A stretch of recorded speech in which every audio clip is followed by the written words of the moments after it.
ఖమ్మం జిల్లా కాంగ్రెస్ పార్టీ కార్యాలయంలో రైతు భరోసా ప్రకటనపై రైతులు హర్షం వ్యక్తం చేశారు. ఈ సందర్భంగా రైతు సంఘాల ఆధ్వర్యంలో సీఎం రేవంత్ రెడ్డి మంత్రుల చిత్రపటాలకు పాలాభిషేకం చేశారు. సీఎం రేవంత్ రెడ్డి రైతు సంక్షేమానికి ఎన్నో పథకాలు తీసుకొస్తున్నారని కాంగ్రెస్ పార్టీ జిల్లా అధ్యక్షులు పువ్వుల దుర్గాప్రసాద్ అన్నారు. కాంగ్రెస్ పార్టీ అంటే ప్రజా సంక్షేమం అని చెప్పారు ఆయన.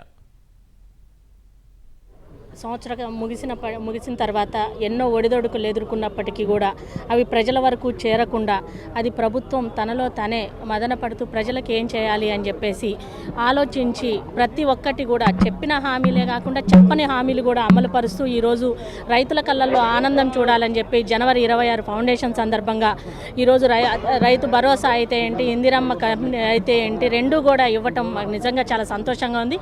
రైతులందరూ కూడా చాలా సంతోషంగా ఉన్నారు.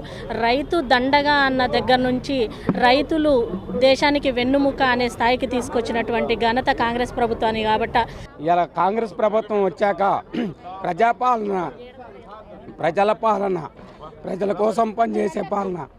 ఇవాళ గర్వంగా ఏంటంటే బ్యాంకులలో రైతు రుణమాఫీ చేయటం అనేది 2 లక్షల రుణమాఫీ చేశారు.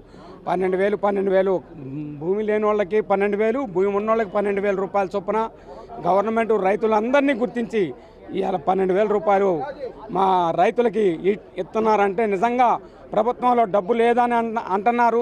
అయినా కానీ మాట ఇచ్చిన ప్రభుత్వం కాబట్టి వాళ్ళు ఎక్కడ ఏ రీతిలో ఎట్లా తీసుకొస్తున్నారో కానీ ప్రభుత్వంలో మాత్రం ఇవాళ రైతులను మాత్రం ఆనందపరిచే విధానంలో రాష్ట్ర ప్రభుత్వం మంచి గర్వంగా చెప్పగలుగుతున్న ఒక రైతుగా